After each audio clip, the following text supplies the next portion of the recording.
My girlfriend demanded, "We're becoming vegans together or I'm leaving." I said, "Let's start tomorrow."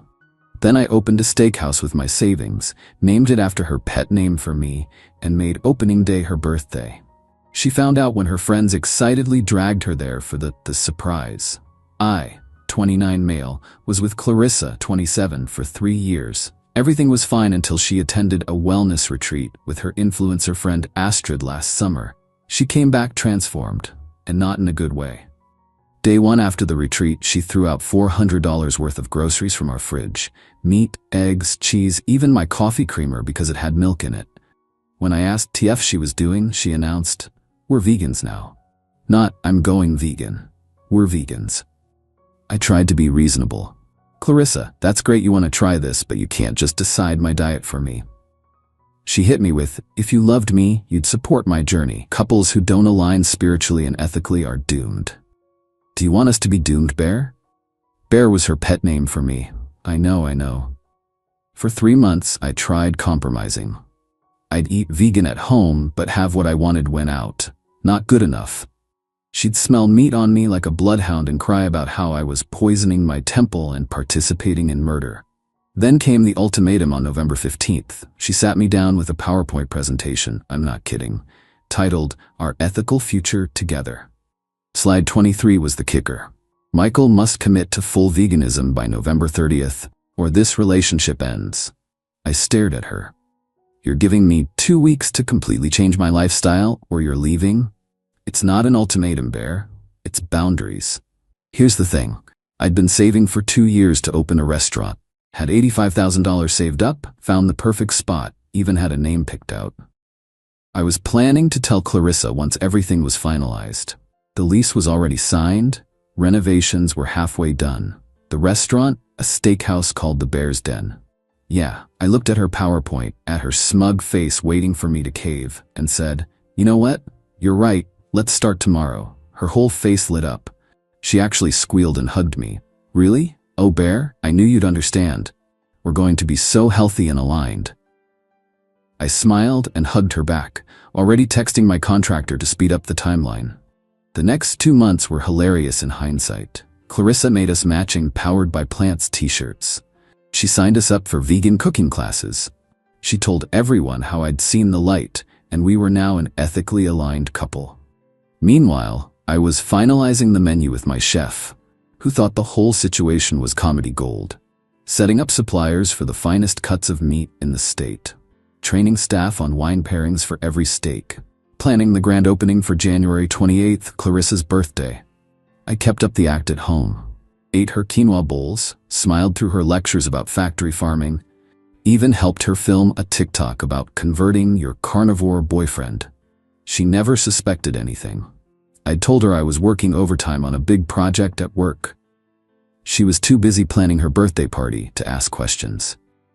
2 weeks before opening, I started the marketing campaign. Social media ads, local food bloggers, the works. The tagline? The Bear's Den, where carnivores come home. Clarissa's best friend Josie saw the ads first. She called Clarissa, screaming with excitement. "Oh my God, there's a new steakhouse opening on your birthday, and it's called the Bear's Den, just like Michael's nickname. We have to go." Clarissa laughed it off. "That's funny, but we're vegans now. We'll go to that new plant-based place instead." But Josie wasn't having it. She'd already made reservations for 8 people. "Come on, it's your birthday. One night won't kill you. Besides, they probably have salads." January 28th arrived. I left early, telling Clarissa I had to handle something for her surprise. She assumed I was picking up her cake from the vegan bakery.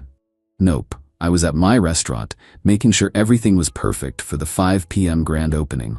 At 4:45, I got the text from Josie. "ETA 15 minutes, she has no idea." At 5:02, I watched through the window as Josie's car pulled up. Clarissa got out looking annoyed, probably still protesting about coming to a steakhouse. Then she saw the sign. The Bear's Den, grand opening. She stopped, stared, then looked at the smaller sign underneath. Owner and head chef, Michael Bear Morrison. I'll never forget her face. The confusion, the realization, then the absolute rage. She stormed in just as I was cutting the ribbon for the photographer. "What the hell is this?" "Surprise, babe. Remember when you said we needed to align our ethics? Well, I realized you were right. I needed to be true to myself, and this is who I am. You? You opened a steakhouse? Not just any steakhouse, the best in town. Oh, and I've been working on this for 8 months. You know, back when you were still eating bacon. Her friends were losing it. Half were taking pictures, half were reading the menu. Josie ordered the tomahawk special before Clarissa could stop her. How could you? Clarissa screamed. We're vegans. No, you're vegan. You decided that for both of us. I just decided not to argue anymore. Update 1. Holy hell, this blew up. To answer the main questions, yes, this is real. No, we're not together anymore, obviously. Yes, the restaurant is doing amazing. So after the grand opening disaster, Clarissa went nuclear on social media. Posted a TikTok that went semi-viral, 50K views, about her narcissist ex who opened a murder palace on her birthday to spite her. The comments did not go the way she expected. Top comment with 8K likes.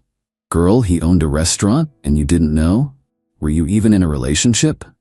She tried damage control with a follow-up video explaining how I'd manipulated and gaslit her by pretending to go vegan. Someone found her old, converting my carnivore boyfriend.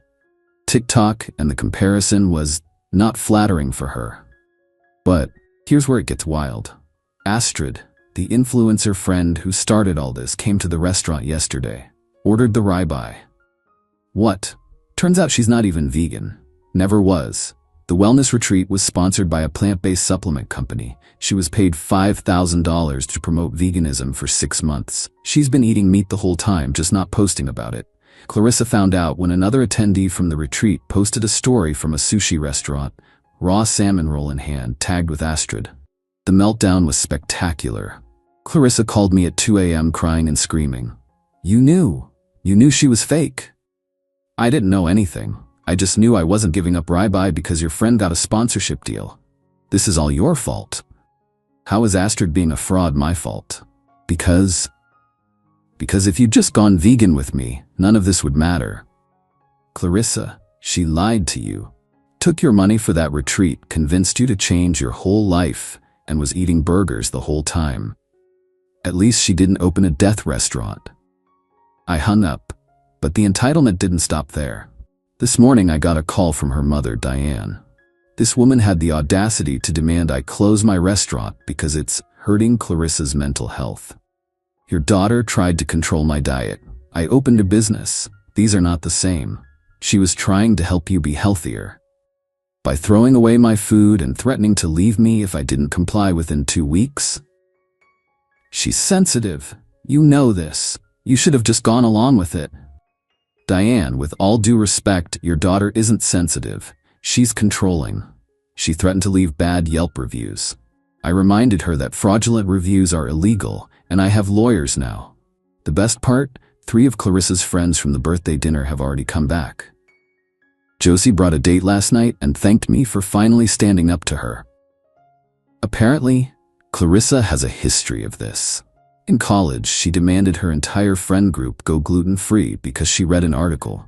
Before me, she tried to force an ex to quit his band because music venues were too tempting for infidelity. The friend group has been waiting for someone to finally tell her no. Update 2. Clarissa has lost her damn mind. First, she tried to organize a protest outside my restaurant. Posted in every vegan Facebook group in the area about the evil carnivore establishment that's destroying our planet. 7 people showed up. 3 were just there to see what the fuss was about and ended up coming inside for lunch. The other 4 stood outside with signs until it started raining. Clarissa wasn't even there. She was coordinating from home because standing outside was too traumatic. Then she tried to get me canceled. Made a Twitter thread about how I emotionally abused her by lying about being vegan. The thread included screenshots of texts where I said things like, "Dinner looks great, babe," about a salad, and "Sure, let's try that new place," about a vegan restaurant. Her evidence of abuse? I didn't fight her on veganism. That's it. I was abusive because I didn't argue with her. Twitter roasted her. Someone quote tweeted with, "Fellas, is it emotional abuse to eat salad?" It got 20K likes. But yesterday was the peak crazy. I'm at the restaurant doing inventory when one of my servers, Jerome, comes to find me. Boss, your ex is here with a camera crew?" I go out and there's Clarissa with two guys holding phones, filming her as she stands in my dining room, announcing she's doing a live investigation of health code violations at the Bear's Den. "Ma'am, you need to leave," I said calmly. "I'm a citizen journalist. The public has a right to know what goes on in this murder kitchen. Clarissa, you're trespassing. Leave now or I call the police." She turned to the camera. "Do you see this? He's trying to silence me." That's when I noticed one of her camera crew was wearing a meat is murder shirt, but also eating our complimentary bread with butter. "Dude, are you seriously eating here while filming a vegan protest?" He looked down at the bread like it betrayed him. It's really good bread." Clarissa screamed at him, started calling him a traitor to the cause and a weak-minded carnist. The guy just shrugged, grabbed another piece of bread, and left. The other camera guy followed, mumbling something about not signing up for this level of crazy. She tried to continue her investigation with her phone, but one of my regulars, an older gentleman named Frank, stood up and said loud enough for her camera, "Young lady, I'm trying to enjoy a nice steak dinner with my wife for our anniversary. Please take your tantrum elsewhere." The whole restaurant started clapping. Clarissa left in tears, but not before knocking over our specials board. I thought that was the end of it. Nope. This morning I wake up to 73 missed calls. Not from Clarissa, from my mother. Turns out Clarissa called my mom crying about how I publicly humiliated her and ruined her activism. She convinced my mother that I'm having a mental breakdown, and the restaurant is my cry for help. My mom asked if I was okay. I sent her our revenue from the first week. She replied, "Never mind, you're doing great, sweetie. That girl was always a bit much." Update 3. So Clarissa's vegan phase is officially over, but not how you'd think. Remember Astrid, the fake vegan influencer? Well, she posted an apology video admitting she was never vegan and was just doing it for sponsorships. The video went viral, 2.3 million views, and the plant-based supplement company dropped her immediately. But here's the twist. She blamed Clarissa for pressuring her to maintain the lie and creating a toxic environment where she couldn't be authentic. Clarissa went ballistic. Posted a 47-minute response video, yes, 47 minutes, where she cried, screamed, and at one point held up printed screenshots of Astrid's old posts like a detective presenting evidence. The internet was not kind. Someone made a meme of her ugly crying face with the caption, "When you find out your influencer bestie influenced you." It became a reaction gif. Unable to handle the mockery, Clarissa did what any rational person would do. She announced she was becoming a breatharian.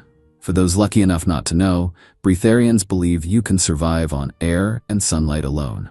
No food, no water, just vibes. She lasted 14 hours. Her roommate Kendra called me panicking because she found Clarissa passed out in their kitchen, hands still in a box of Lucky Charms. Not even vegan cereal. Lucky Charms.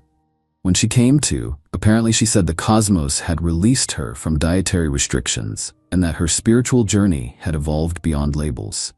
Translation, she gave up, but the best part happened 3 days ago. I'm working the lunch rush when Jerome tells me there's someone asking for me at table 12. I go out and it's Clarissa's dad, Robert. This man orders the biggest steak we have, looks me dead in the eye and says, "I've been waiting 3 years for her to break up with someone so I could eat meat in peace. Thank you." Turns out Clarissa had forced her entire family to go vegan when she visited. Her parents, her brother, even her 80-year-old grandmother. They'd all been sneaking meat when she wasn't around. Robert became a regular. Comes in every Thursday for the ribeye. He brought Clarissa's brother last week, who ordered 2 burgers and literally took photos with them. Then yesterday, the ultimate karmic justice was served. Clarissa got food poisoning. From the vegan restaurant she'd been promoting as safer and cleaner than any murder kitchen. The health department found multiple violations. They'd been thawing frozen, plant-based meat at room temperature and storing fucking sprouts, at unsafe temperatures. Clarissa posted from the hospital asking for healing energy and positive vibes. Someone commented, "Should have gone to the Bear's Den. Never had a sick day from there." She blocked them, but not before 200 people liked the comment.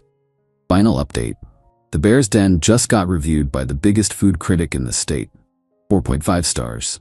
He called our rabbi transcendent and our business model refreshingly honest. But that's not why I'm updating. Clarissa came to the restaurant last night, alone. No cameras, no protesters, no drama. She sat at the bar and ordered water. "I'm not here to cause trouble," she said when I approached. I wanted to apologize. I was suspicious but let her talk. "I don't expect forgiveness. I was controlling and awful. I just wanted you to know that I'm in therapy now. Real therapy, not crystals or meditation or whatever." "That's good for you." "Your restaurant is beautiful, by the way. I can see how much work you put into it." She left a $100 tip for water and walked out. I thought that was surprisingly mature. Then I checked Instagram this morning. She posted a picture from last night with a novel-length caption about her journey to forgiveness and how she's growing past toxic veganism and embracing all lifestyles. The kicker? She tagged the restaurant and added the Bear's Den, support local businesses, growth mindset. My DMs are flooded with her followers asking if we serve vegan options. We do, actually. Amazing salads and a killer mushroom pasta. Our reservations for next week doubled. She's using my restaurant for clout about her growth journey. I'm not even mad. Business is business. But the real final update? Josie, Clarissa's friend who made the birthday reservation, and I have been dating for 2 weeks. She finds the whole situation hilarious and brings her friends in constantly. She also makes better steaks than me, which is both insulting and attractive. Last week, she suggested we add a vegan night once a month. Not because she's vegan, she definitely isn't, but because it would be hilarious to see Clarissa's reaction. We're calling it Clarissa Tuesdays internally. The staff thinks it's comedy gold.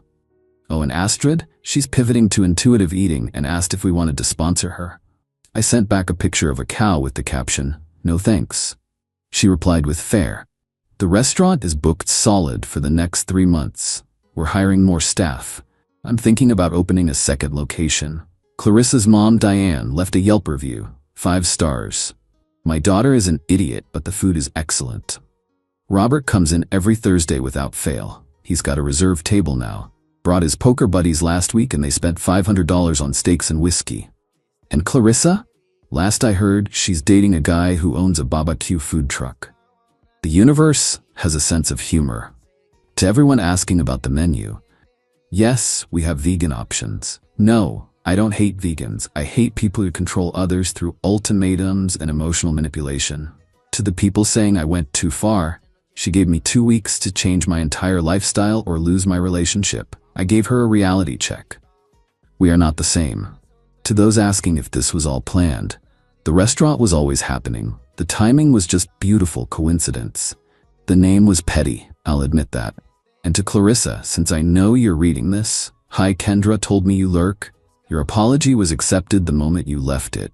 The $100 tip was unnecessary but appreciated. Stop stalking my Instagram stories from your fake account PlantBB88. Yes, I know it's you. The Bear's Den is open Tuesday, Sunday, 5 to 10 p.m. Reservations recommended. We serve both violence-free vegetables and violence-full ribeyes. Come hungry, leave happy. Edit. Stop DMing me asking if Josie is single. She's not. Also, stop asking for Clarissa's social media. Let her heal in peace while eating BQ apparently.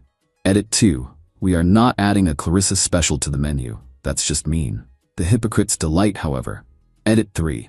Astrid is now advertising for a leather goods company. I can't make this stuff up.